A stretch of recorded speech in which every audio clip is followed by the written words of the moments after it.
Assalamu alaikum, my dear students. I am Fiza Manullah. Today we are going to discuss about yield and example number 14. First year chemistry chapter 1.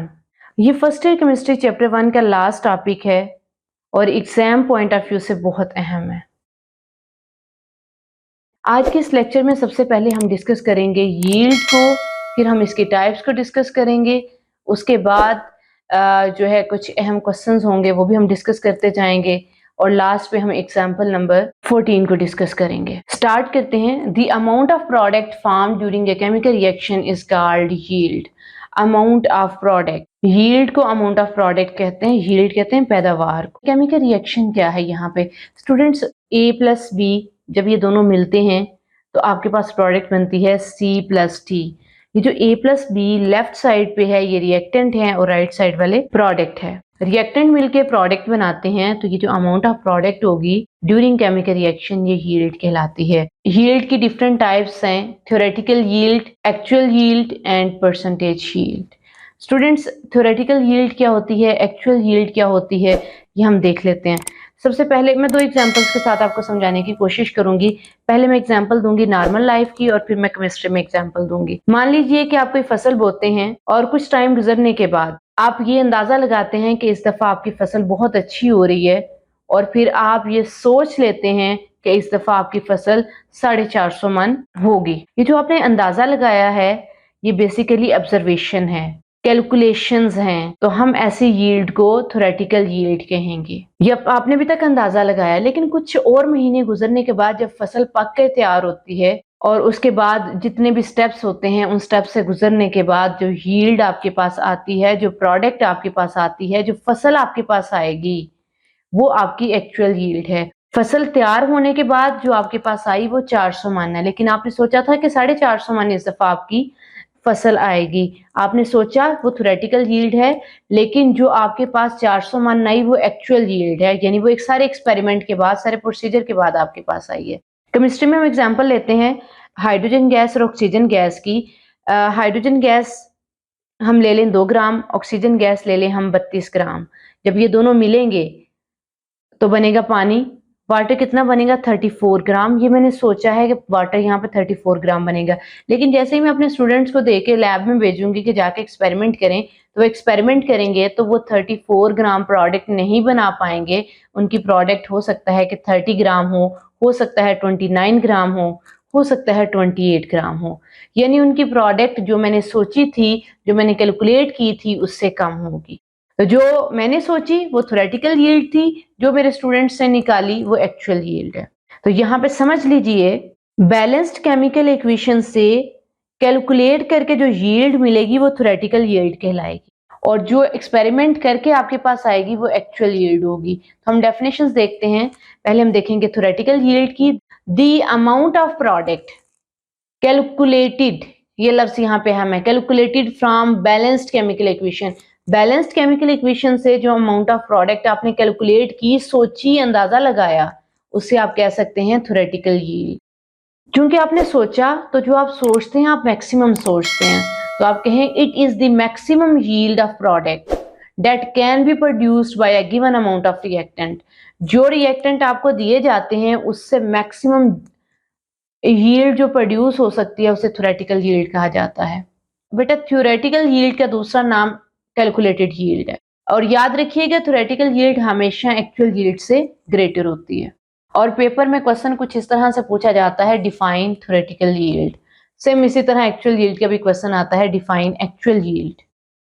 The amount of product actually formed, यहाँ पे जो हम लफ्ज है वो है actually formed during a chemical reaction is called actual yield. Chemical reaction के दौरान जो अमाउंट ऑफ प्रोडक्ट आपके पास बाकी आती है उसे आप कहते हैं एक्चुअल यील्ड। बेटा एक्चुअल हकीकत को कहते हैं, रियल को कहते हैं। और चूंकि ये एक्सपेरिमेंट के बाद आई है तो आप कहेंगे it is an experimental yield. Actual yield it is always less than theoretical yield. Actual yield theoretical yield से हमेशा कम होती है। तो पेपर में क्वेश्चन कुछ इस तरह से भी पूछा जा सकता है differentiate between actual and theoretical yield.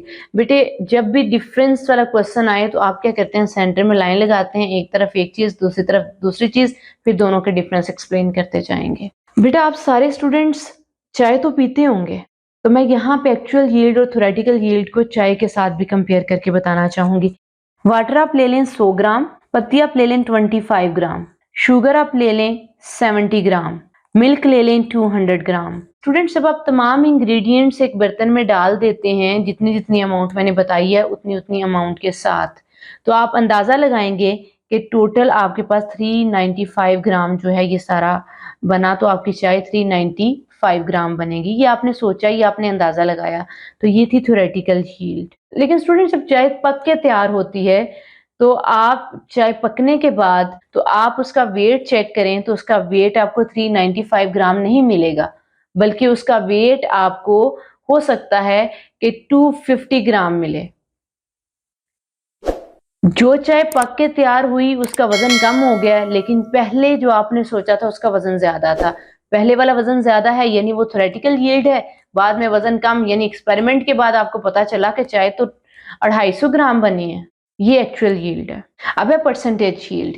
जब भी आपने परसेंटेज यील्ड निकालनी होती है तो एक्चुअल यील्ड को डिवाइड करते हैं थ्योरेटिकल यील्ड से और मल्टीप्लाई करते हैं 100 से। इसकी डेफिनेशन कुछ इस तरह से होगी, percentage yield is the ratio between actual and theoretical yield multiply by 100। और आप जानते हैं कि परसेंटेज यील्ड को आप एफिशिएंसी ऑफ रिएक्शन भी कह सकते हैं। एफिशिएंसी क्या होता है? एफिशिएंसी कारकर्दगी, एफिशिएंसी ऑफ रिएक्शन रिएक्शन की कारकर्दगी। तो परसेंटेज यील्ड की पहली सिग्निफिकेंस है, it gives the efficiency of a given reaction. ये रिएक्शन की एफिशिएंसी बताता है। It is used to compare the efficiency of different reactions. Different reactions की एफिशिएंसी को कंपेयर करने के लिए भी आप परसेंटेज यील्ड यूज कर सकते हैं। अब स्टूडेंट्स किस तरह से आप कंपेयर करेंगे? मैं दो स्टूडेंट्स को लैब में भेजती हूँ और कहती हूँ कि आप जाके वाटर प्रिपेयर करके लेके आएं लैब में जाके, यानी एक्सपेरिमेंट के थ्रू। मैं दोनों स्टूडेंट्स को हाइड्रोजन गैस दूंगी 2 ग्राम, ऑक्सीजन गैस दोनों स्टूडेंट्स को 32 ग्राम दूंगी, यानी हाइड्रोजन गैस भी 2 ग्राम दी, ऑक्सीजन गैस भी 32 ग्राम दूंगी। अब इन दोनों को मैं कैलकुलेट करूं तो ये बनता है 34 ग्राम, यानी वाटर जो है वो 34 ग्राम बनेगा। ये मेरा अंदाजा है, लेकिन वो स्टूडेंट्स जा चुके हैं लैब में, उन्होंने एक्सपेरिमेंट करना शुरू किया। एक स्टूडेंट का नाम है अहमद और दूसरे स्टूडेंट का नाम है सना। जब अहमद लैब से बाहर आया उसने मुझे आके बताया जी मैंने वाटर प्रिपेयर कर लिया, लेकिन वाटर की क्वांटिटी 30 ग्राम है। सना आई, उसने कहा जी वाटर की क्वांटिटी 28 ग्राम है। अब जो मैंने अंदाजा लगाया वो 34 ग्राम था, और ये जो दोनों अपनी अपनी लेके आए हैं ये दोनों की एक्चुअल यील्ड है। तो आप परसेंटेज यील्ड निकाल लें। एक्चुअल यील्ड अहमद की रखें, फिर थ्योरेटिकल यील्ड जो मैंने सोची वो रखें, 100 से मल्टीप्लाई करें और आंसर आ जाएगा। इसी तरह आप सना की भी निकालें।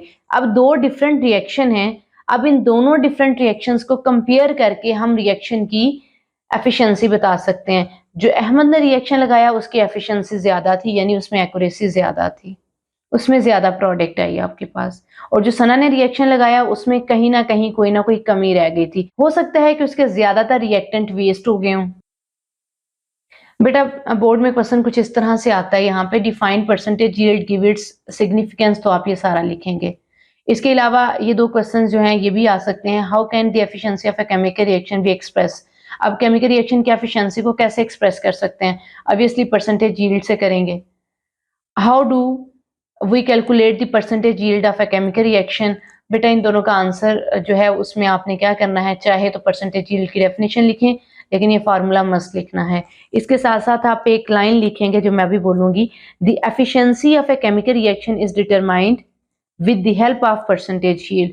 परसेंटेज यील्ड की मदद से आप किसी भी केमिकल रिएक्शन की एफिशिएंसी को डिटरमाइन कर सकते हैं।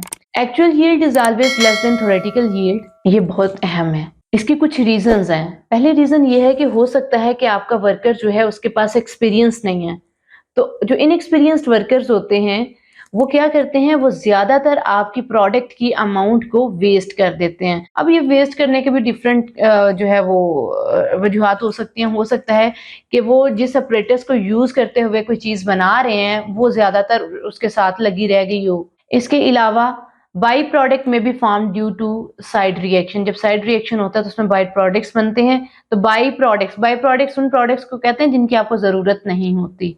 इसकी वजह से भी आपकी एक्चुअल यील्ड कम हो सकती है।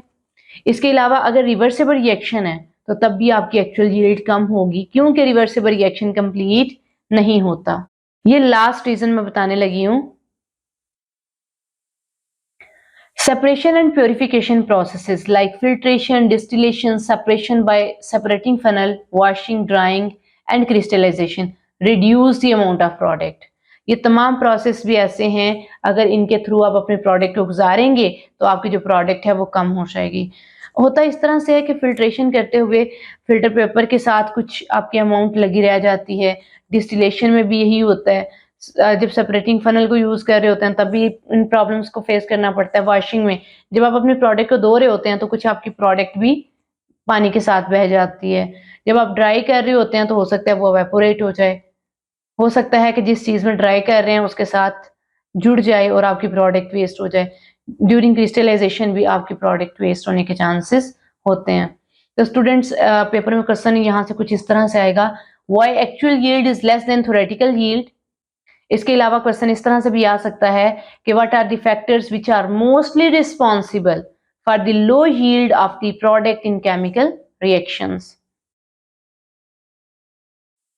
एग्जाम्पल नंबर 14 है, व्हेन लाइमस्टोन इज रोस्टेड। जब लाइमस्टोन को रोस्ट किया जाता है तो क्विक लाइम प्रोड्यूस होता है। बेटे ये लाइमस्टोन है, इसे रोस्ट किया जाएगा तो ये क्विक लाइम बनेगा। क्विक लाइम यहाँ पे एक्चुअल यील्ड देगा। The actual yield of quick lime यानी कैल्शियम ऑक्साइड इज 2.5 kg।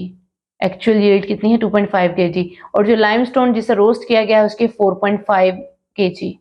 आपने फाइंड क्या करना है? Percentage yield. अभी परसेंटेज यील्ड का फार्मूला मैंने आपको पढ़ाया है, उसमें आपको एक्चुअल यील्ड भी चाहिए और थ्योरेटिकल यील्ड भी चाहिए।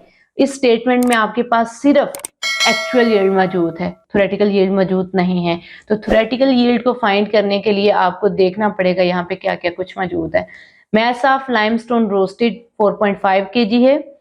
अब ये 4.5 kg है, आप अगर kg को ग्राम में यानी जी में कन्वर्ट करेंगे तो आप 1000 से मल्टीप्लाई करेंगे। किलोग्राम को ग्राम में चेंज करें तो 1000 से मल्टीप्लाई करते हैं, जैसे यहाँ पे किया जा रहा है। तो आंसर 4500 ग्राम आया। बेटे लाइमस्टोन को आप कैल्शियम कार्बोनेट भी कहते हैं, और आपको मोलर मास निकालना तो सिखाया हुआ है ना। जिस तरह से मोलर मास निकालना सिखाया है सेम उसी तरह हम कैल्शियम कार्बोनेट यानी लाइमस्टोन का भी मोलर मास निकालेंगे। तो मोलर मास इसका है 100 ग्राम पर मोल। बेटे अभी तक हमने बात की लाइमस्टोन की, तो अब हम आ जाते हैं क्विक लाइम की तरफ यानी CaO की तरफ। ये इसकी एक्चुअल यील्ड है 2.5 ग्राम, सॉरी 2.5 kg। अब 2.5 kg को हमने ग्राम में चेंज करना है तो हम 1000 से मल्टीप्लाई करेंगे और आंसर आएगा 2500। बेटे एक्चुअल यील्ड तो आपके पास है, अब फाइंड करनी है थ्योरेटिकल यील्ड। ये आपके सामने इसका फॉर्मूला लिखा हुआ है, पहले भी हम डिस्कस कर चुके हैं। जब भी परसेंटेज यील्ड को फाइंड करना हो तो एक्चुअल यील्ड को डिवाइड करते हैं थ्योरेटिकल यील्ड से और मल्टीप्लाई करते हैं 100 से। तो थ्योरेटिकल यील्ड को फाइंड करने के लिए हमें बैलेंस्ड केमिकल इक्वेशन का सहारा लेना पड़ता है। तो बैलेंस्ड केमिकल इक्वेशन में हमें पता चला कि कैल्शियम कार्बोनेट से हमें क्विक लाइम मिलता है CaO। अब कैल्शियम कार्बोनेट का मोलर मास हमारे पास आया था 100, तो मैं कहूंगी 100 gram of calcium carbonate should give calcium oxide 56 ग्राम। ये 56 ग्राम क्या है? जब आप CaO का मोलर मास निकालेंगे तो वो 56 ग्राम आएगा। अब ये तो 100 ग्राम के साथ मैंने किया, अब मैं 1 ग्राम के साथ भी करना चाहती हूँ, तो मैं क्या करूंगी? 56 को डिवाइड करूंगी 100 से। और अगर मैं कहूँ कि मेरे पास स्टेटमेंट में 4500 ग्राम है कैल्शियम कार्बोनेट जिसे रोस्ट किया गया है, तो उससे क्विक लाइम कितनी बनेगी? यानी 4500 gram of calcium carbonate should give quick lime. तो आप क्या करेंगे? 56 डिवाइडेड बाय 100 मल्टीप्लाई 4500, तो आंसर आएगा 2520 ग्राम।